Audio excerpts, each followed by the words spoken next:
कल का जो अपना टॉपिक था छोटी सी सावधानी बड़ा पुण्यदानी, उस पर हमारा लगभग पूरे दिन डिस्कशन हुआ और अत्री में भी आपने उससे संबंधित प्रश्न पूछे थे। तो आज अपना द्वितीय सत्र है इस सामूहिक कक्षा का। दूसरे सत्र में हम यहाँ पर अपना नेक्स्ट टॉपिक समझने वाले हैं, क्योंकि मूल टॉपिक तो हमारा चरणान योग के आधार से है ही, उसके आधार से हम यहाँ पे चर्चा करने वाले हैं। मूल टॉपिक चरणान योग है। चरणान योग के विषय में क्या क्या आता है, जिनागम का एक अंश चरणान योग है। चारों अनुयोगों में जिनवाणी लिखी गई है और चारों अनुयोग वीतरागता के पोषक है। हमें चारों अनुयोगों को अपने जीवन में अंगीकार करना है, चारों अनुयोगों को पढ़ना है, उनको समझना है और उनके माध्यम से पूरे द्वादशांग के सभी विषयों का अध्ययन करना है। तो चरणान योग के विषय में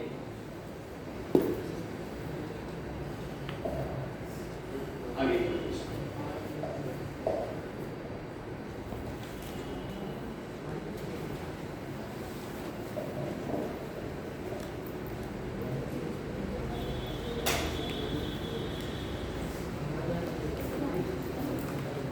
चरणान योग में क्या विषय आता है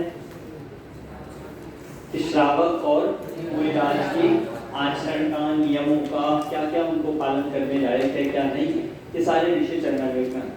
कल हमने ये देखा था कि कैसे कैसे कौन से भाव पुण्य में जाते हैं और कौन से भाव पाप में जाते हैं। कौन सा हमारा काम ऐसा है जो हमें पाप बंद करा सकता है और कौन सा ऐसा कार्य है जो पुण्य का बंधन करा सकता है। आगे हम आज बात करने वाले हैं। कल हमने श्रावक को समझा था। श्रावक कौन होता है? हम सब श्रावक है कि नहीं है?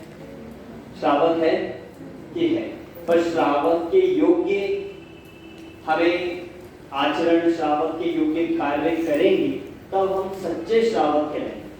सच्चे श्रावक बनने की हम आज बात करने वाले हैं। श्रावक के कुछ नियम बताए गए हैं जैन धर्म में, चरणान योग के ग्रंथ में, जिसमें कल आपने कहा था जो 6 आवश्यकों का पालन करें, देव पूजा, गुरु उपासना, स्वाध्याय, संयम, तप, दान, इनको जो फॉलो करता है, इनको जो अपने जीवन में उतारता है, रोज प्रतिदिन करता है, वो श्रावक कहलाता है। प्रतिदिन देव दर्शन करता है, रात्रि भोजन त्याग करता है और छानकर जल का प्रयोग करता है। ये श्रावक का दूसरा नियम था। एक तीसरा नियम श्रावक का कहलाता है 8 मूल गुणों का पालन करने वाला। 8 मूल गुण, 8 मूल गुण श्रावक के लिए नियम से पालन करने लायक है। कल आपको एक बात बताई गई थी, जैसे जो बालक होते हैं, छोटे बच्चे होते हैं, उनको संस्कार ग्रहण कराने की विधि होती है, ऐसे उनमें 8 मूल गुण ग्रहण कराए जाते हैं जब बच्चा छोटा सा होता है। तो हम छोटे से बच्चे से ही, छोटी सी उम्र से ही 8 मूल गुण का पालन करना एक जैन होने के लिए ये कंपलसरी है। 8 मूल गुण कौन कौन से होते हैं? 8 मूल गुण कौन कौन से होते हैं बताइए नाम। 5 उदंबर फल का त्याग और मांस मधु का त्याग। 5 उदंबर फल कौन कौन से होते हैं? बड़, पीपल, ऊपर, कटुम्बर और ये 5 उदंबर फल होते हैं। इनको खाना चाहिए कि त्याग करना चाहिए? इनका त्याग करना चाहिए। और 3 कौन से बचे? कि 5 उदंबर फल, और 3 मकार। 3 मकार में कौन कौन से आते हैं? मध्य, मांस और मधु। इनका सेवन या इनका त्याग? त्याग। इन सब में एक चीज लगी है, वो है साथ में त्याग। 5 नंबर का त्याग। 5 नंबर कौन कौन से हो गए? बड़, पीपल, उमर, कटुमर। देखो सामान्य तो हमको बेसिक तो जानकारी है। कोई ये बताइए कि 5 नंबर फल आपने देखे कभी? देखे? नहीं देखे? तो हम कोशिश करते हैं यहाँ पे आपको दिखाएंगे, एक दिखाते हैं, एक आध दिखाएंगे कि कौन सा किस तरह के 5 नंबर फल होते हैं। उसमें एक बार निकाल 5 की। हाँ, एक बार इतने तैयारी हो रही है। अब 5 नंबर फल आपने देखे नहीं होंगे, क्योंकि ये ऐसे फल हैं जो हमारे आजकल खाने में आते ही नहीं, और आते भी नहीं है, और कभी दिखते भी हैं तो हम उनको कभी ज्यादा ध्यान नहीं देते। हमें तो फेमस फल पता है, फेमस जो हमारे खाने में आते हैं उनके बारे में हम जानकारी रखते हैं। पर एक प्रश्न ये है, यदि आपने कभी देखे तो उन फलों को क्यों नहीं खाना चाहिए? क्या नुकसान है उनमें? फल तो हम खाते हैं, फल तो अच्छी चीज है। तो 5 नंबर फल ये कौन से ऐसे फल होते हैं, इसमें क्या क्या आता है? आपने बोला बड़, पीपल, उमर, कटुमर, पाकड़। इन नाम को भी हम नहीं समझ पाते, पर इनमें कौन से फल आते हैं और क्यों नहीं खाना चाहिए? कोई बताएगा क्यों हमें इनका त्याग करना चाहिए? हमें जैन धर्म में जैन होने के मूल गुण, मूल का मतलब ये क्या होता है? जो बेसिक गुण है, जो उसके प्राइमरी गुण है, जिसके बिना जैन नहीं कहलाएगा। तो 8 मूल गुणों में सबसे पहले 5 नंबर फलों का त्याग। कौन बताएगा कि क्यों नहीं खाने चाहिए? क्या दिक्कत है? फल तो खाना अच्छी बात है, बोलो आप पीछे से। अनंतानंद जीव होते हैं उसमें, और कुछ? और कोई बताएगा? बोलो। उसमें स्थावर जीवों का घात होता है, और कुछ पीछे से बोलो। बैठे उसके मध्य में अनंत त्रस जीव होते हैं, उसे खाने से। उसके मध्य में त्रस जीव होते हैं। आप बोलो। त्रस जीव होते हैं। आप त्रस जीव, आप क्या कह रहे थे? 2 तरह के वोट आए थे, स्थावर जीव और त्रस जीव। और कुछ एक ने कहा कि उसमें अनंतानंद जीव होते हैं।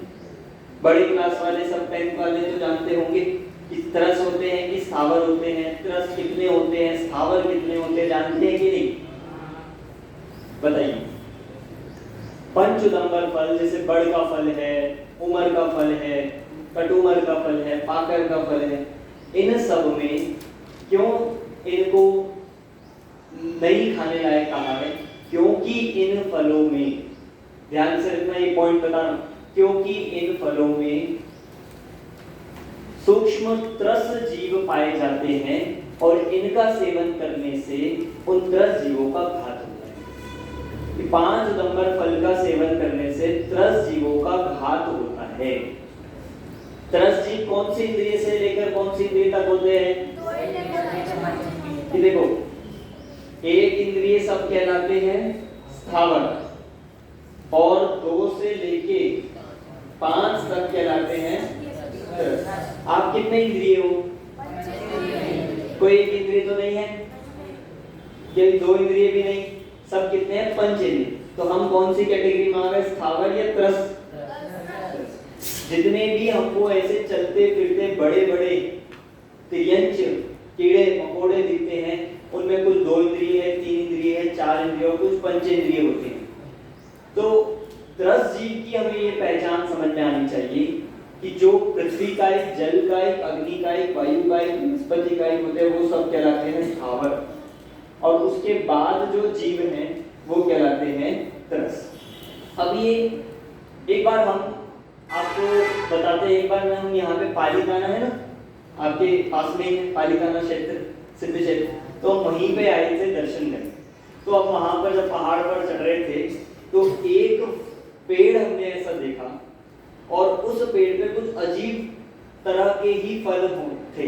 आज भी होगा शायद वो फल वहां पर, वो पेड़ बहुत पुराने पुराने बहुत सारे पेड़ थे और उन पेड़ पे कुछ लाल रंग का एक फल था, बिल्कुल ऐसा जो कभी नहीं देखा, वो बेर जैसा था। बेर नहीं था पर बेर जानते हैं ना, पर बेर नहीं था। तो हमने उसको नीचे पड़ा हुआ था उसको उठाया और हमें ये आइडिया हुआ, ऐसा लगा कि ये हो सकता है ये 5 नंबर फल में से एक हो। तो हमने ऐसी टेस्ट करने के लिए उसको देखा, देखने पर कुछ समझ में नहीं आया तो उसको एक बार बीच से खोला और जैसे ही उसको सावधानी से खोला उसमें से एक चलता हुआ मच्छर उड़ता हुआ निकला, मतलब एकदम जिंदा, एकदम सामने साक्षात उड़ता हुआ निकला। ये कहलाते हैं त्रस जीव और उन 5 नंबर फलों में इस प्रकार के त्रस जीव पाए जाते हैं। बिल्कुल जो अंदर उनका जीवन चल रहा है, अनेक प्रकार से वो वहां पे मल्टीप्लाई हो रहे हैं और वहां पर रहते हैं, वहीं खाते हैं और अगर कोई उसको यूं खा लेता है तो वो सीधा सीधा क्या हो जाते हैं, मर जाते हैं। और इतना ही नहीं, वो तो बड़ा हो गया था अंदर जो मच्छर सा था या जो भी था वो कीड़ा, पर ऐसे बहुत सारे उसमें सूक्ष्म भी होते हैं जो दिखाई नहीं देते। तो 5 नंबर फल की ये पहचान होती है, उनमें आपको साक्षात चलते हुए त्रस जीव दिखाई देते हैं।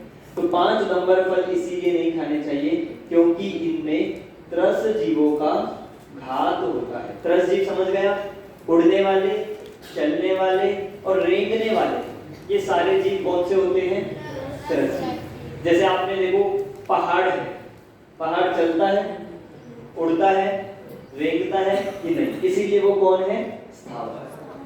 ये 3 पहचान बताई आपको, उड़ने वाले जितने मक्खी, मच्छर, भंवरा, तितली आदि, ये सब कौन है, उड़ने वाले में। फिर रेंगने वाले, रेंगने वाले में सांप, केचुआ, इली आदि ये सब जो चल सकते हैं रेंगने वाले, ये सब कौन है, ये भी त्रस है।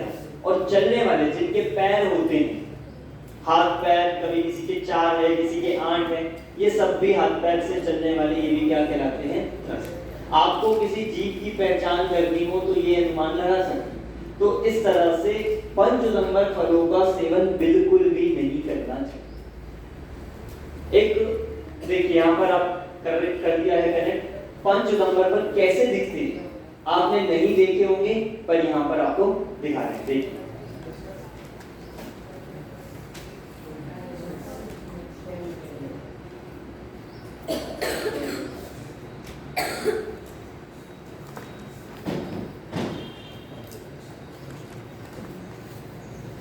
तो ये 5 नंबर फल इतने चल रहा है।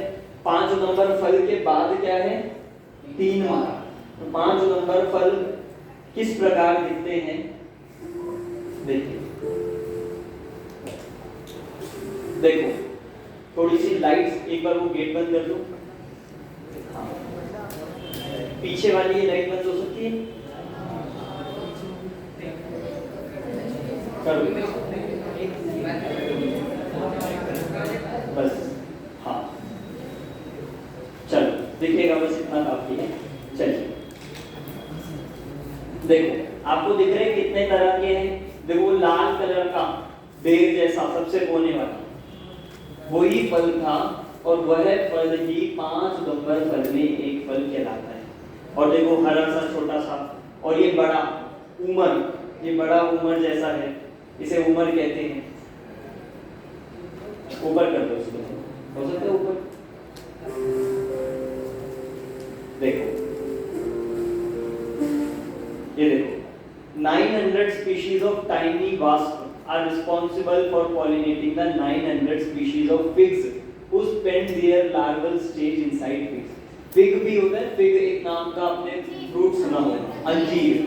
अंजीर भी एक तरह से ये 5 नंबर फल में हो सकता है कि जब आचार्यों ने लिखे थे तब इनको बर्ड, पीपल, उमर, कटूमर, पाकर नाम कहते थे, पर आज क्योंकि टाइम बहुत बदल गया है तो नाम चेंज हो गए।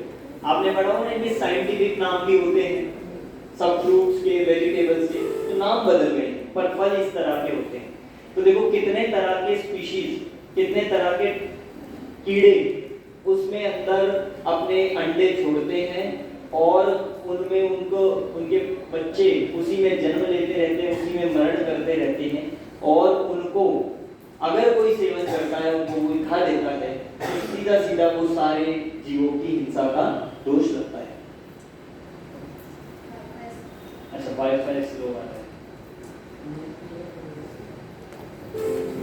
देख ये देखिए,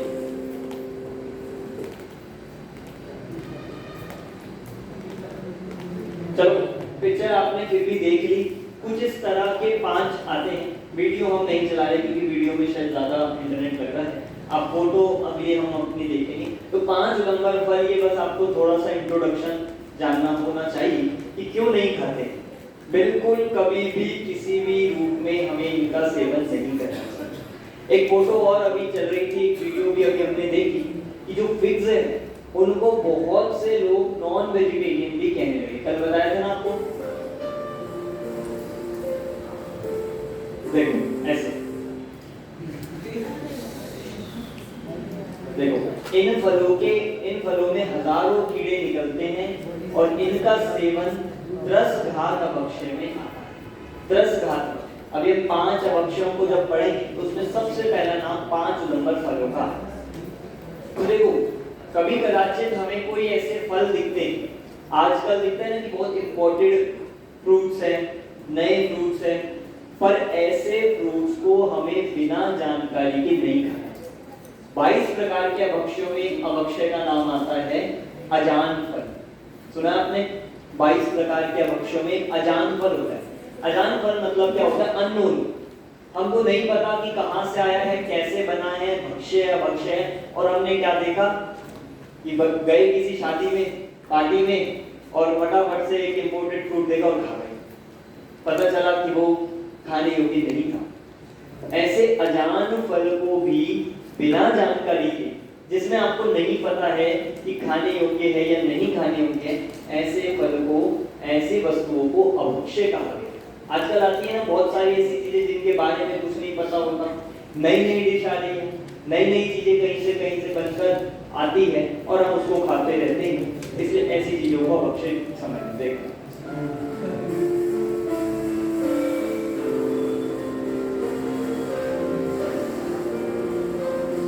देखो इसी तरह से खोला और खोलते हुए चलते हुए दिखते हैं, और कितने ही जो पूरी तरह से डेवलप हो जाते हैं, जिनके पंख आदि बन जाते हैं, वो उड़ भी जाते हैं। उड़ने की शक्ति वाले भी इसमें ऐसे त्रसजीव पाए जाते हैं। तो इस तरह से ये 5 नंबर फल का हमें नियम से त्याग करना चाहिए। ठीक है, अब रहने दो 5 नंबर फल का। इसके बाद आ रहा है 3 मकार। 3 मकार में कौन कौन से आते हैं? इधर देखिए सब। मध्य त्याग, मांस त्याग और मधु त्याग। क्या कहलाता है मांस त्याग? मांस क्या होता है कि 2 इंद्रिय जीव से लेकर 5 इंद्रिय जीव के शरीर को, क्लेवर को मांस कहते हैं। एक इंद्रिय जीव का शरीर मांस नहीं कहलाता। एक इंद्रिय में जो हमारी ये हरी सब्जियां, फल आदि आते हैं, इनको मांस कहते हैं क्या? नहीं, ये मांस नहीं। एक इंद्रिय जीव का शरीर मांस नहीं होता है। 2 इंद्रिय से लेके 5 इंद्रिय तक के जीवों के शरीर को मांस कहा जाता है। ये आपको पता होना चाहिए, नोट कर लीजिए। 2 इंद्रिय से लेके 5 इंद्रिय तक के जीवों के शरीर को मांस कहते हैं। अब यदि उन जीवों को आप किसी भी रूप में मारकर, अच्छा स्टॉप कर दो। अगर हम किसी भी रूप में ऐसे 2 इंद्रिय से लेके 5 इंद्रिय तक के जीवों को खाते हैं, ये किसी भी रूप में उनका शरीर, कलेवर हमारे द्वारा खाने में आता है, तो वह मांस भक्षण कहलाएगा। ठीक है, इधर ध्यान दो। अब तो मांस की सबसे पहले हम बात करें। आपको पता है कि मांस तो क्यों नहीं खाना चाहिए? कुछ लोग ऐसा कहते हैं कि जब मांस में तो जो जीव था वो मर ही गया है, तो खाने में क्या दिक्कत है? जो लोग मांस खाते हैं वो जिंदा तो खाते नहीं है, वो तो मार के खाते हैं या मर चुका होता है, तो उसको बाद में खाने में क्या परेशानी है? कुछ दिक्कत है? बोलो। उसमें निरंतर त्रसजीवों की उत्पत्ति होती रहती है। पक्का कि निरंतर? बिल्कुल सही कि देखो एक जीव का तो घात हो ही गया जिसका वो शरीर था, जैसे जो कोई फिश खाता है या चिकन आदि खाते हैं, उनने एक जीव का तो घात कर ही दिया, साक्षात त्रस जीव पंचेंद्रिय जीव का। पर जैसे ही उस शरीर से आत्मा निकलती है, उस शरीर के टुकड़े में, उस मांस के टुकड़े में असंख्यात त्रस जीव उत्पन्न होते रहते और निरंतर होते रहते। जितनी देर रखा जाएगा वो मांस, जितना पुराना होता जाता है, उतने ज्यादा उसमें जीव मल्टीप्लाई होते चले जाते। इसलिए हमें ऐसा नहीं समझना चाहिए कि मरा हुआ ही तो है, मर ही चुका है, हमने थोड़ी मारा है। ऐसे जीवों, ऐसी वस्तुओं का, मांस आदि का सेवन बिल्कुल भी नहीं करना चाहिए, क्योंकि उसमें असंख्यात त्रस जीवों का घात होता है, वो है मांस। देखो, आप कहोगे हम तो मांस नहीं खाते, हमें क्यों बता रहे हैं कि देखो डायरेक्टली हम नहीं खाते, पर क्या हम इनडायरेक्टली हमारे द्वारा मांस भक्षण हो सकता है, होता है? सोचो, मांस का मतलब हो गया त्रस जीवों का घात, तो इनडायरेक्टली क्या हमारे माध्यम से कहीं मांस भक्षण तो नहीं होता? कोई बता सकता है हो रहा है या नहीं? बोलो।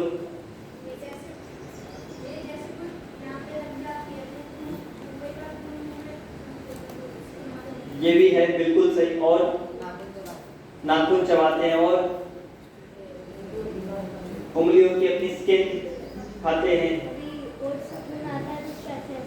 होठ में से खून आता है तो उसको हम ऐसे ही चाटते रहते हैं। बोलो। हाँ, फोड़ के खाना कैसे होता है? बोलो। हाँ, और हाँ, अंगूठा चूसते हैं।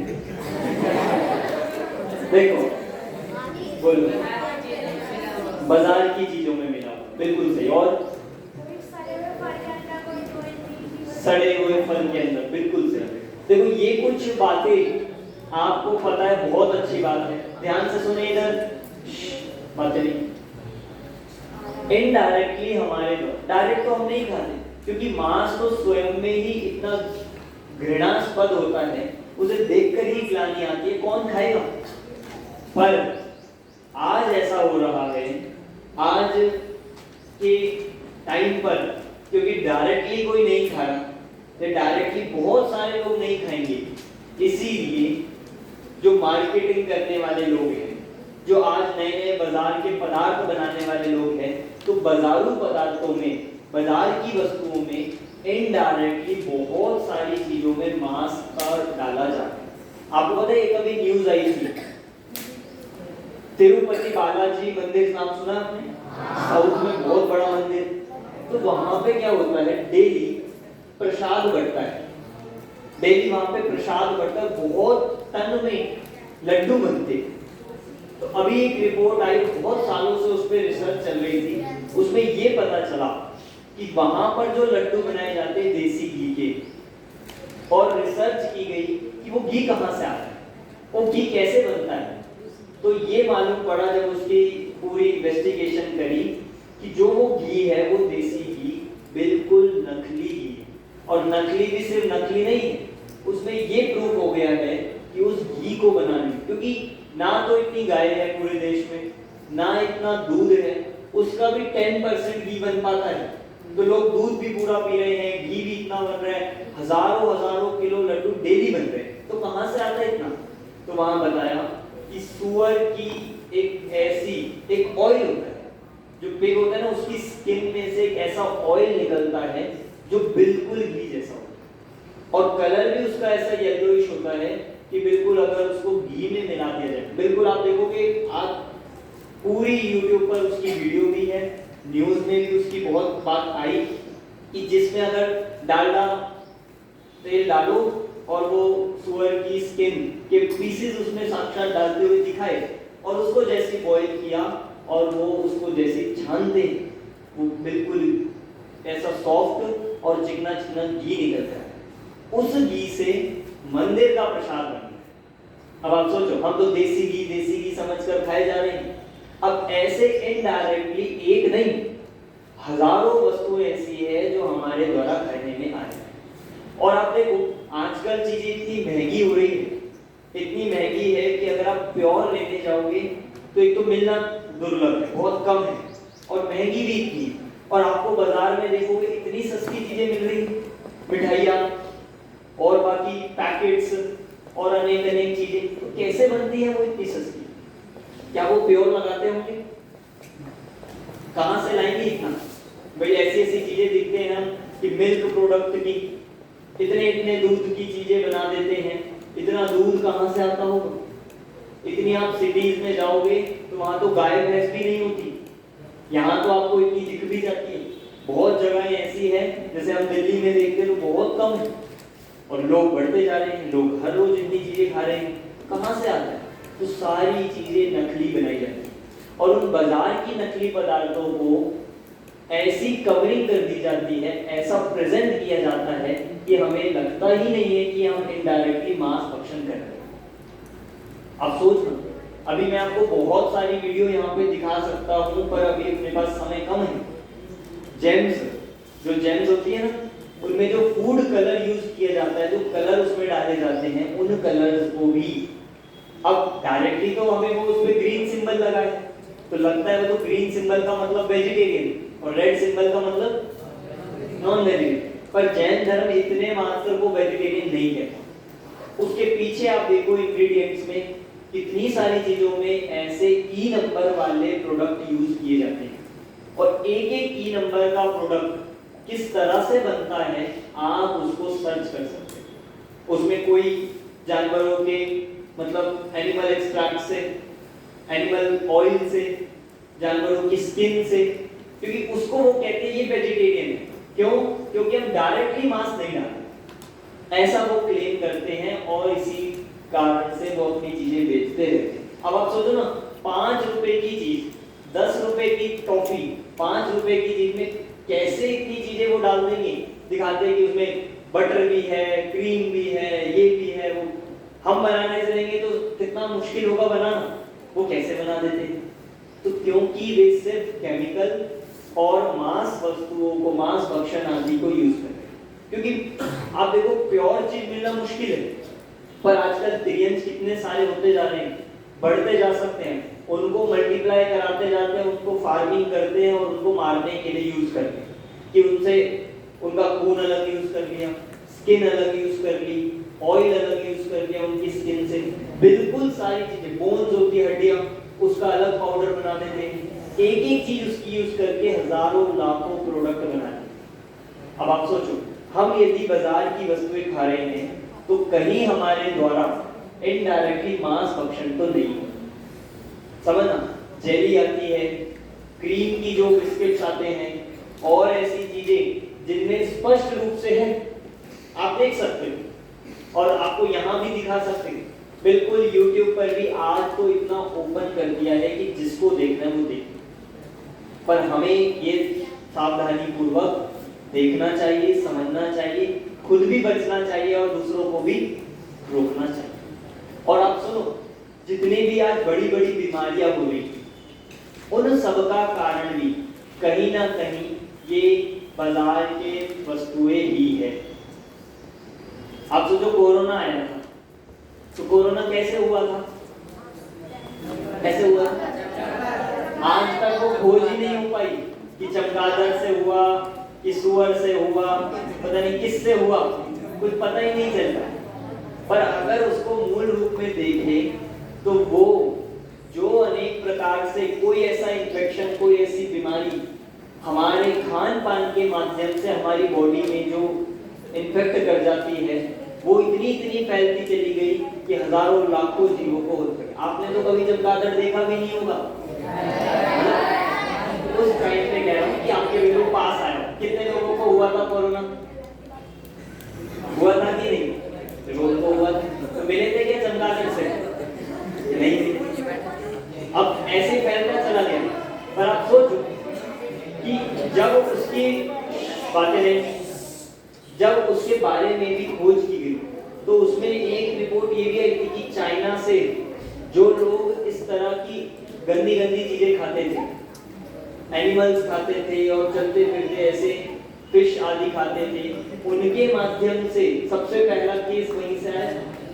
आपको पता होगा सबसे पहला केस चाइना से ही आया और चाइना में तो लाखों करोड़ों लोगों को हुआ क्योंकि वहां पे लोग खाते ही ये सब चीजें, फिश प्रोडक्ट्स, एनिमल प्रोडक्ट्स, ये सब ही खाते रहते हैं, इसीलिए सबसे ज्यादा बीमारी वहीं पे।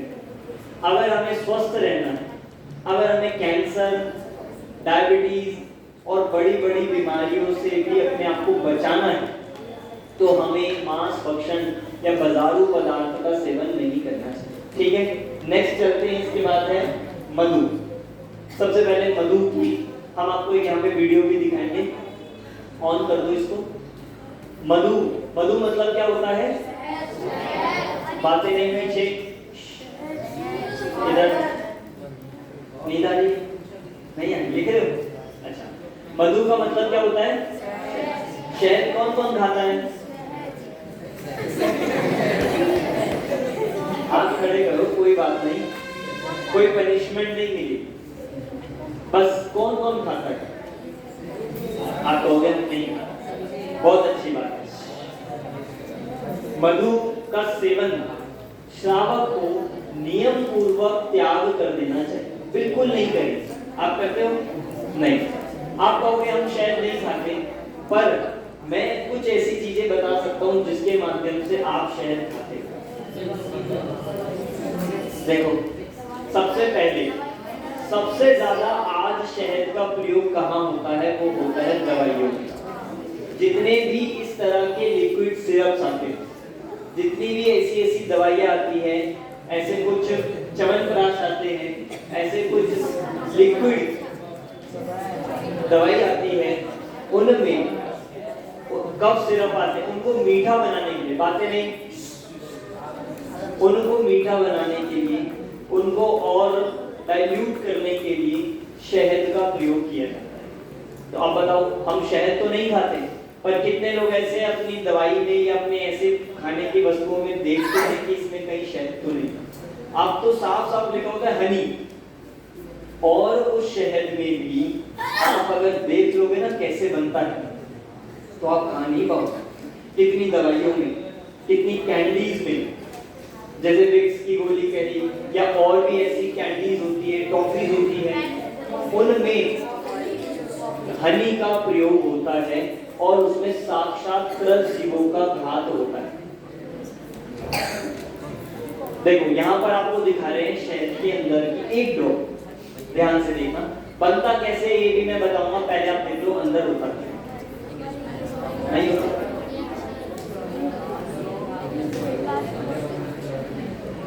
नहीं, चलिए देखो ध्यान से,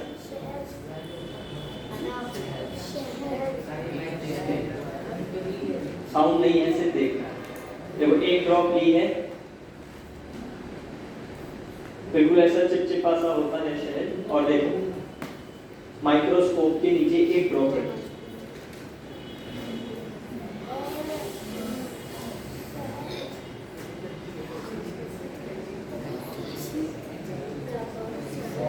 क्योंकि ये वो जीव है जो हमें साक्षात आंखों से नहीं दिखते।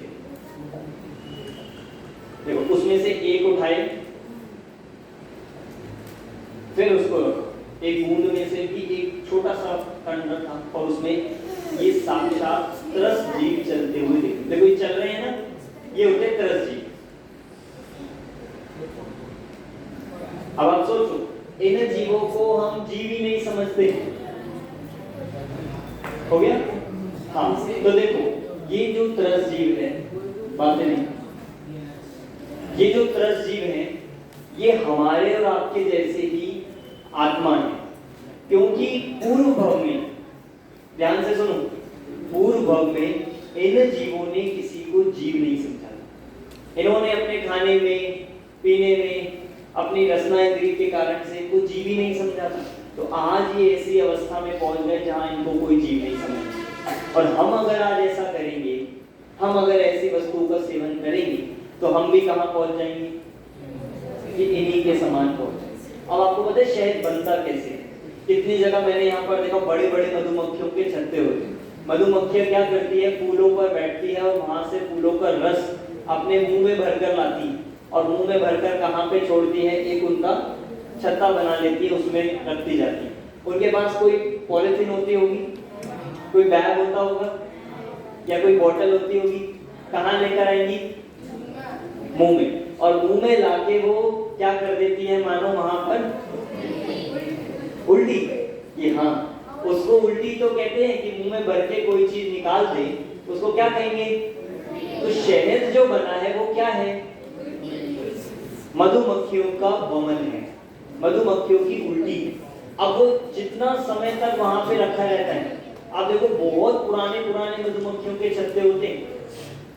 अब मधुमक्खियां क्योंकि बहुत ही ज्यादा हानिकारक होती है, काट ले तो फिर बहुत दर्द हो जाता है और बहुत उसका वो बन जाता है घाव।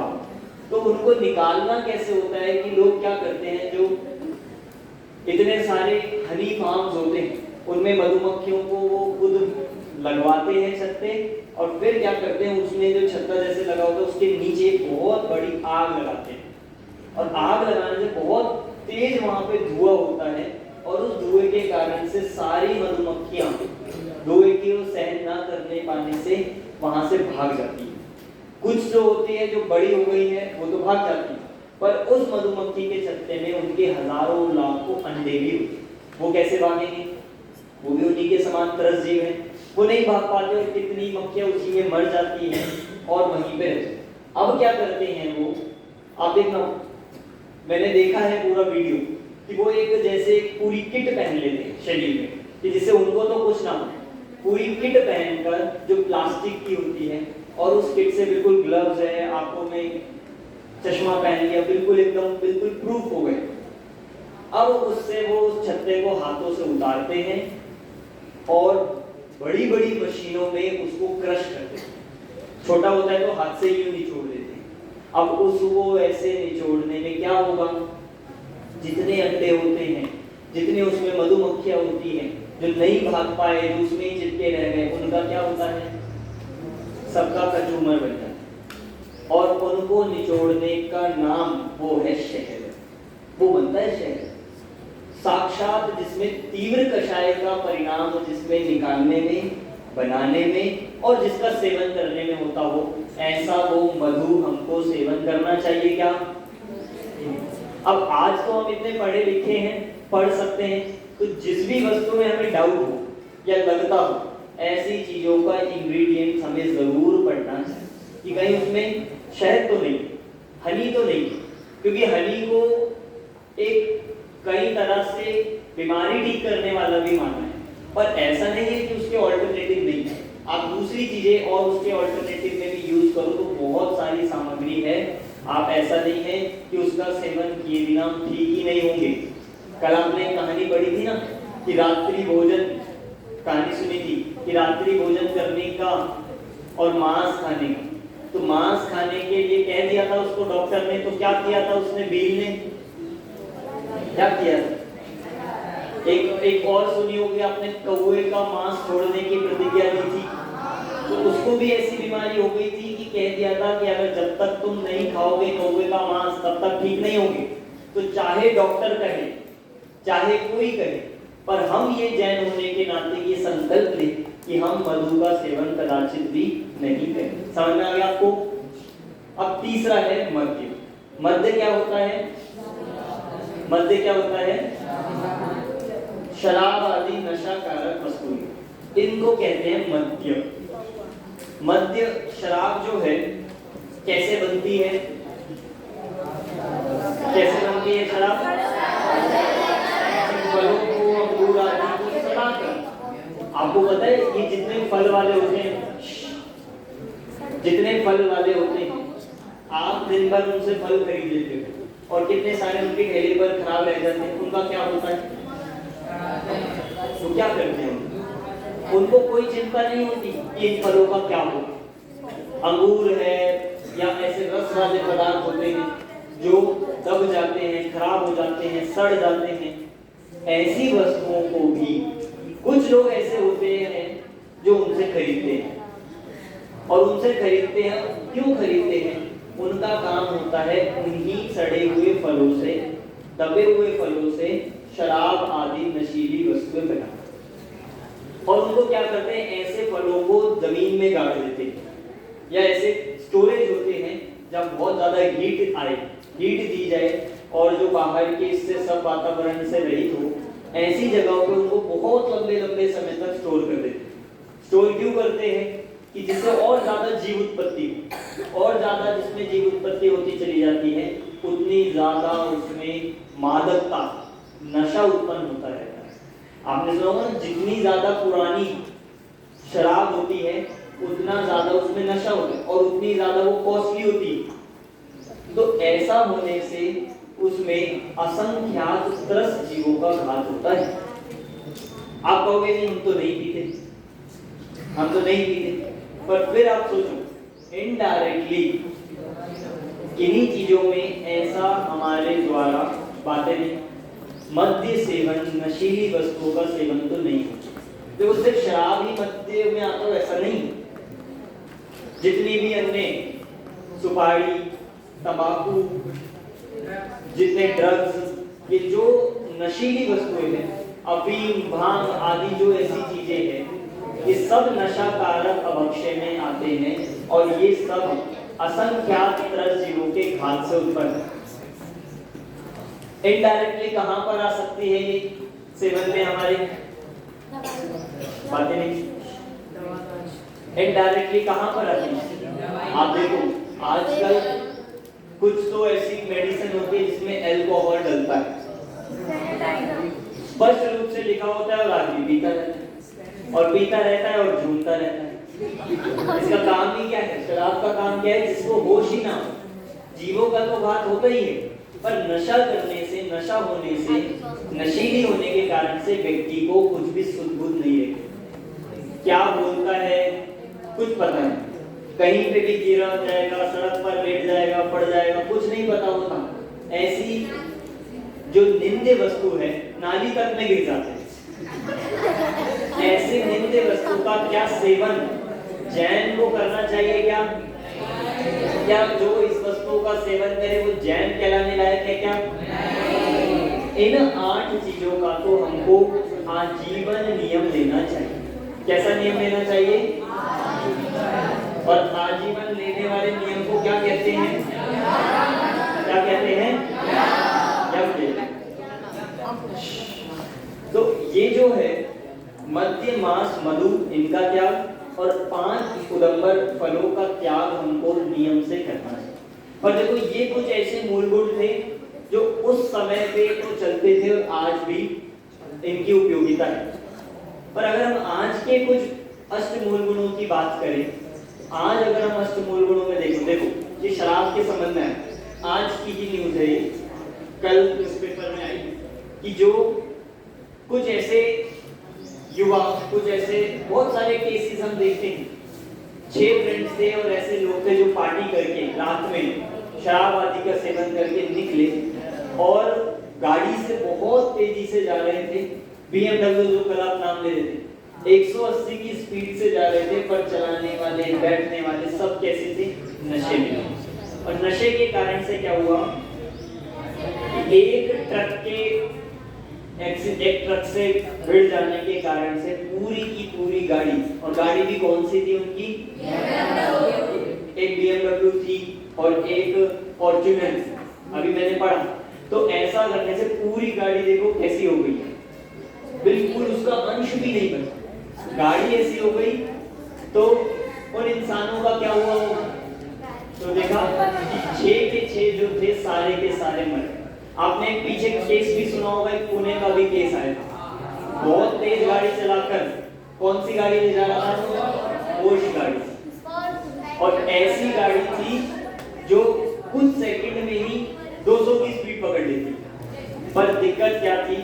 गाड़ी की गलती नहीं थी, उस जीव ने, उस व्यक्ति ने, उस बालक ने, 19 साल का ही था, 17 साल का ही था, और वो बालक 17 साल की उम्र में नशा करने के कारण से उसने 3 आदमियों को, सड़क पर चलते हुए 3 लोगों को कुचल दिया। आप सोचो कितने ऐसे केस, कितनी ऐसी दुर्घटना हमें ये दिखाई देती है जिसमें बातें नहीं कि शराब आदि नशे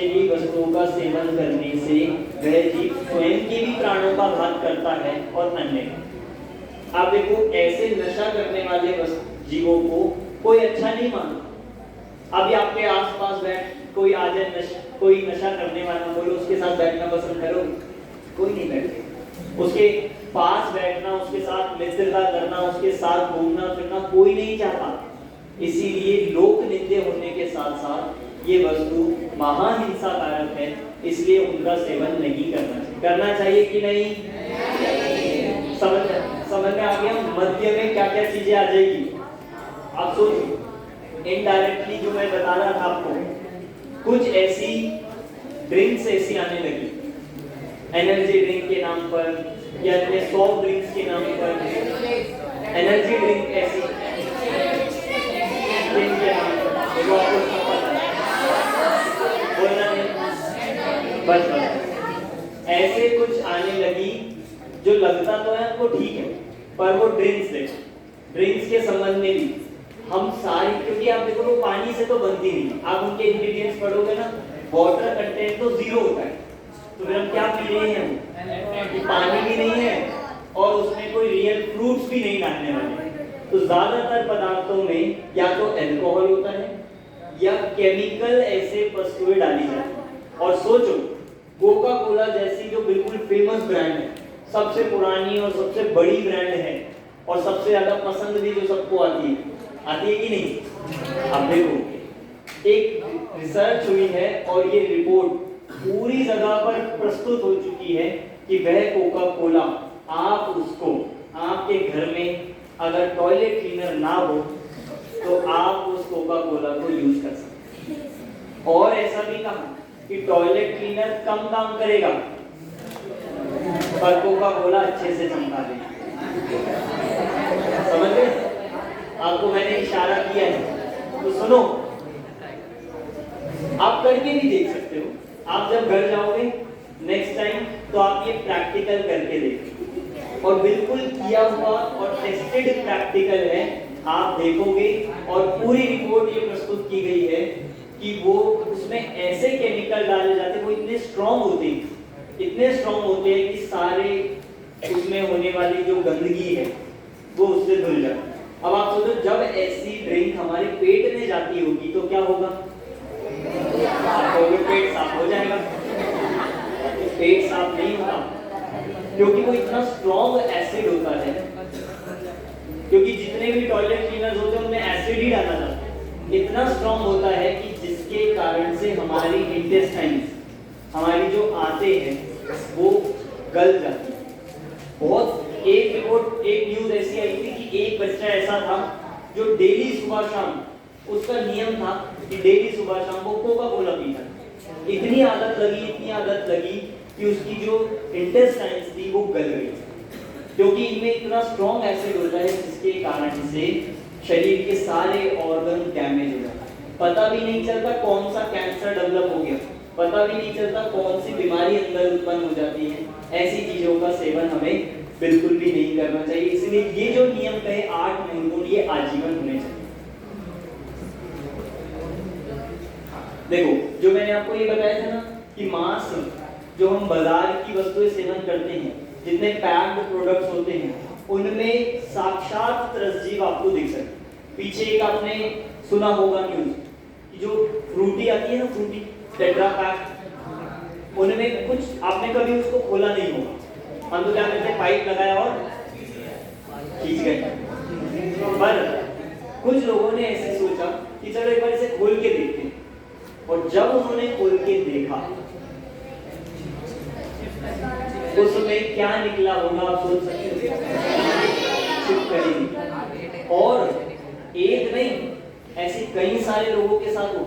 अभी कुछ 2 महीने के अंदर आप देखोगे ना, पिछले 2 महीनों में जो लोग न्यूज पढ़ते हैं, न्यूज़पेपर आपके यहाँ आता होगा, आप पढ़ते होंगे तो आपको पता चलता होगा। पढ़ना चाहिए, बहुत सारी ऐसी जानकारी हमें उसमें मिल जाती है।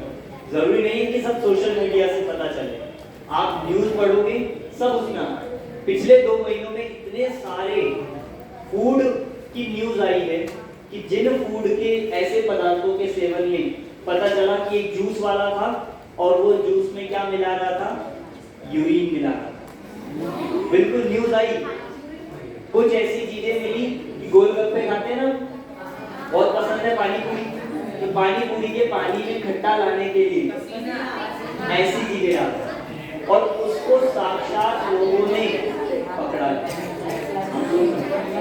और देखो कितनी सारी न्यूज इस तरह की आती है, हमें बहुत अवेयर होने की जरूरत है, क्योंकि हम कोई सामान्य व्यक्ति नहीं है, हम कोई बाकी लोगों जैसे नहीं है, हमें ये उत्तम कुल मिला है, हम जैन श्रावक हैं और जैन श्रावक अपने आचार विचार और आहार का बराबर ध्यान रखना चाहिए। ठीक है, तो बाजार की वस्तुओं को सेवन करने में कितना नुकसान है, क्या क्या उसमें डालता है हमको पता नहीं चलता। जितने भी एक्सपायर्ड फूड होते हैं वो सब इन्हीं को बनाने में यूज कर लेते हैं। आप तो नहीं लोगे, आपके सामने ला दिया, उस पर आप डेट चेक करोगे। आपने कभी सोचा जिन वस्तुओं की डेट निकल जाती है उनका क्या होता होगा, क्या होता है उनका? ये इतनी बड़ी बड़ी कंपनीज होती है कि एक भी चीज वेस्ट नहीं करती। इनकी सबसे बड़ी स्ट्रैटेजी ही ये होती है कमाने की, ये एक दाना भी वेस्ट नहीं करते। इनकी बड़ी बड़ी फैक्ट्रीज होती है, हजारों हजारों लाखों चीजें एक दिन में बन रही हैं, लाखों पैकेट्स बनते हैं और 2 दिन बाद वो मान लो एक्सपायर हो जाएंगे। कुछ चीजें जिनकी 2-3 दिन की डेट होती है, तो क्या करते होंगे इतने का? उनके पास सब टेक्निक। आप ऐसे नहीं खाओगे तो हम उसकी पैकिंग चेंज करके खिला देंगे, आप ऐसे नहीं खाओगे हम दूसरी चीज बना के खिला देंगे। सब आपके ही, हमारे और आपके ही सेवन में वो सारी वस्तुएं आती है। इसलिए हमें नियम पूर्वक इनडायरेक्टली जो मांस सेवन हमारे द्वारा होता है उससे बचना चाहिए। एक चिप्स का यहाँ पर वो दिखा रहे हैं कि जो डोरिटोस, नाम सुना होगा आपने, देखते हैं, देखो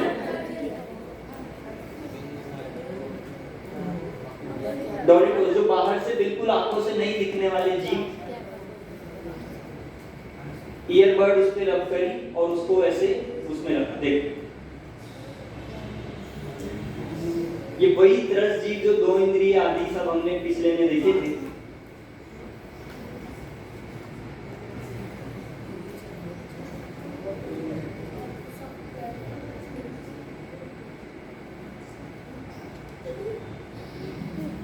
देखो ऐसे जीव उसमें साक्षात चलते और बिललते रहते हैं।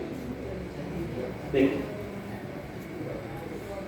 तो आप देखो हम कितने मजे से खा जाते हैं, देखते भी नहीं है और हम देखते हुए और खाते हुए अपने को बहुत बढ़िया कूल मानते हैं। वे तुम ये नहीं खाते, कोई नहीं खाता हो तो हमें उसको लगता है कि कितना खराब है, हीन है, इंफीरियर लगता है, पर बिल्कुल भी ऐसा नहीं सोचना चाहिए। साक्षात तरस जीव जिन वस्तुओं के सेवन करने में घात होता है, एक जैन श्रावक, और हमें तो और उसमें भी ये जैन धर्म पढ़ने का सौभाग्य मिल गया है, तो हमें तो ये जानकारी विशेष रूप से खुद भी समझनी है और अन्य लोगों तक भी पहुंचानी है। हम खुद जब उसका सेवन नहीं करेंगे तभी हम दूसरों को उस चीजों से रोक पाएंगे, बचा पाएंगे। इसलिए ऐसे जीवों की रक्षा करने से बड़ा कोई पुण्य नहीं है। आप सोचो, आगम का वचन है, हो गया ये कर दो। आगम का एक वचन है, एक तरस जीव की रक्षा करना, एक तरस जीव की सुरक्षा करना, उसको अभयदान देना, मानो हजारों लाखों सोने के सुमेरु पर्वत दान देने जैसा है। सुमेरु पर्वत जानते कितना बड़ा होता है? सुमेरु पर्वत कितना? 1,40,000 योजन ऊंचा, 1,40,000 योजन ऊंचा, और वो भी सोने का हो, और कितने कि हजारों लाखों सोने के सुमेरु पर्वत दान देना जैसा है। इतना पुण्य जब लगेगा, एक जीव की रक्षा करने से आप उतना कमा सकते, एक तरस जीव। और ऐसे उल्टा समझना, एक तरस जीव का घात करने से कितना गुना पाप हमें लग सकता है, इसकी हम कल्पना नहीं कर सकते। इसलिए हमारा जीवन जैनाचार से सहित होना चाहिए। श्रावक तभी कहलाएंगे जब अष्ट मूल गुण से सहित होंगे। 6 आवश्यकों की हमने नाम मात्र देखे, पर अष्ट मूल गुण हमारे जीवन में आजीवन होने चाहिए। ऐसे नहीं कि हम 1 साल तक, 2 साल तक, वो नियम अलग है, पर ये अष्ट मूल गुण ऐसे होते हैं जिनको आजीवन हमें त्याग करना चाहिए। चाहे कोई कीमत हो, जैसे कोई औषधि में हो, कोई रोग आदि में हो, किसी भी कीमत पर हम इनका सेवन नहीं करेंगे। आप ऐसा संकल्प भी लोगे ना तो आपको ऐसे योग्यता ऐसी बनेगी कि आपको कभी चांस भी नहीं हो, कभी पड़ेगा भी नहीं, कोई ऐसी जरूरत भी नहीं है। इसलिए ऐसे दृढ़ संकल्प हमारे नियम में होना चाहिए, तभी वह कार्यकारी होता है। समझ में आ गया आपको अष्टमूलों का स्वरूप? खुद भी हम पालन करेंगे और दूसरों को भी करवाएंगे कि नहीं? और देखो, अब आपने ये सीख लिया तो आपको ये पढ़ाना भी आना चाहिए। आप अपने घर जाओगे या आप जाते हो तो पाठशाला या शिविर में आप कभी पढ़ाने का चांस मिले तो अष्टमूल गुण हमें स्वयं को इतनी गहराई से समझना है कि हम दूसरों को भी सिखा सकते, समझा सकते हो। बहुत सारे तरीके हैं, बहुत सारा कंटेंट है आज हमारे पास। आपको यदि डाउट होता हो तो आप सर्च करना, पूछना, न्यूज़पेपर में देखो। इस दृष्टि से जब हम पढ़ेंगे तो हमको बहुत सारी चीजें इसके पोषण में मिलेगी और हमारा भी जो संकल्प दृढ़ होगा, इस तरह से हम आजीवन इसका त्याग करें।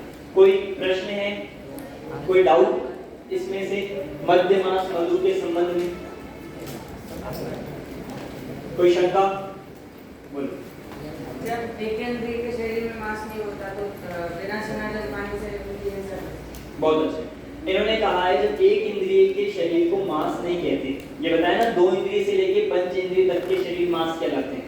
तो एक इंद्रिय का मांस नहीं कहलाता तो बिना चना जल सेवन करने से हिंसा कैसे होगी? ये तो देखो, ये आपको कल बताया था कि जल जो है, अनचना जल और जल स्वयं में ही जल का एक जीव है, एक इंद्रिय, पर उस जल में अनेक त्रस जीव भी रहते हैं, वो हमें दिखते नहीं, जो आंखों से नहीं दिखते। ऐसे उस अनछने जल में उसके आश्रय से त्रस जीव पाए जाते हैं। तो जब हम पानी छानते हैं तो हम उन त्रस जीवों को बचाते हैं, और त्रस जीवों को बचाने के कारण से वह पानी छानकर हम प्रयोग करते हैं, जिससे उनकी हिंसा का दोष हमको नहीं लगता। मांस का भक्षण नहीं होता, अनछना पानी पीने से मांस का दोष नहीं आता है, पर हम उनको त्रस जीव जो उसमें पाए जा सकते हैं उनकी रक्षा करते हैं। जल गाय आदि के तो घात होता ही है, उसको बचाया ही नहीं जा सकता, पर इतना है कि त्रस जीवों की रक्षा हम करके वहां पर छने जल से प्रयोग करना चाहिए। और कोई प्रश्न बोलो।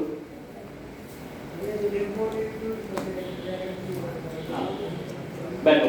इनका प्रश्न है जो इंपोर्टेड फ्रूट्स होते हैं, जैसे ड्रैगन फ्रूट, और आपने सुने होंगे कीवी होती है या कोई। तो देखो पहली बात तो ये कि कुछ ये फ्रूट्स आज से 10 साल पहले, 15 साल पहले तो इंपोर्टेड थे, पर आज इनकी सारी वो जो होने लगी है, खेती होने लगी, वो सब इंडिया में होने लगी है, इसलिए उस तरह से वो इंपोर्टेड नहीं है।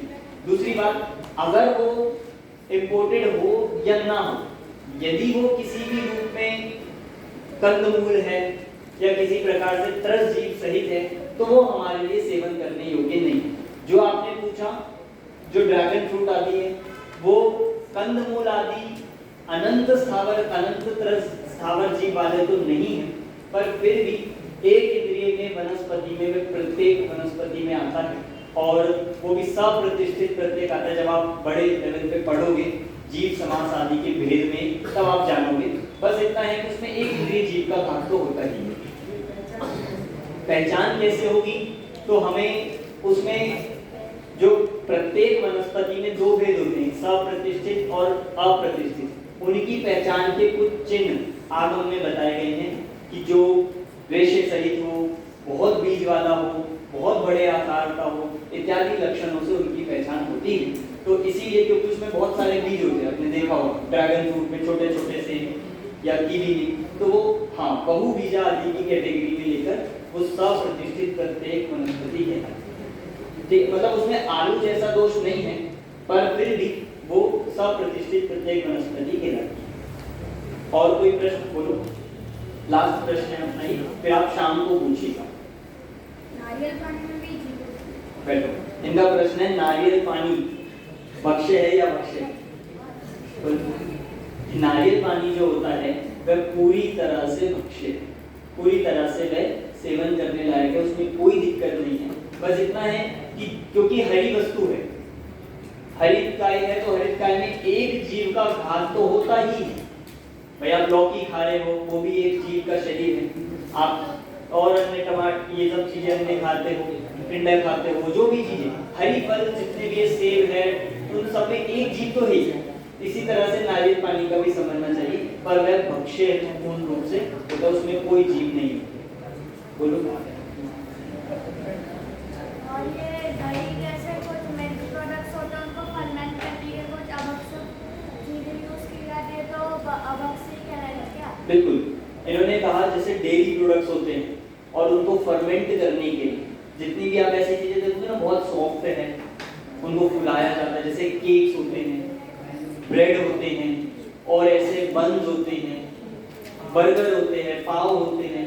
आपने देखे हम घर पे बनाते तो इतने सॉफ्ट नहीं होते, और बाहर के लाते तो इतने सॉफ्ट हो जाते हैं कि बिल्कुल ऐसे गद्दे जैसे। ऐसा कैसे हो गया? तो क्योंकि उसमें एक प्रकार का जीव होता है, वो कहलाता है एलगी।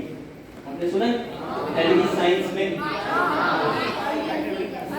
हम जिसको यीस्ट भी कहते हैं, और यीस्ट ऐसा जीव होता है जिसको ज्यादा समय से रख के सड़ाकर बनाते हैं। जितना पुराना उसको रखेंगे उतना ज्यादा वो असरदार होता है।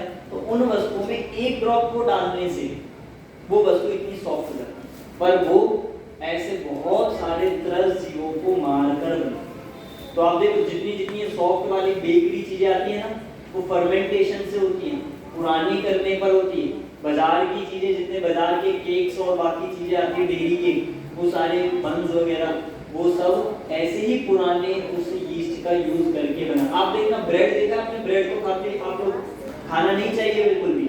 उस ब्रेड के पीछे साफ साफ लिखा होता है कंटेन्स यीस्ट, पढ़ना कभी, और यीस्ट को आप सर्च कर लेना कि क्या होता है यीस्ट, आपको दिख जाएंगे चलते हुए उसमें जी। तो हम पढ़कर भी यदि ऐसी चीजों का सेवन कर रहे हैं तो हमें एक बार पुनः विचार करना, ठीक है। चलिए बाकी प्रश्न आपके गायत्री के सत्र में पूछे जाएंगे, आप अपने तैयार रखिएगा। आप ध्यान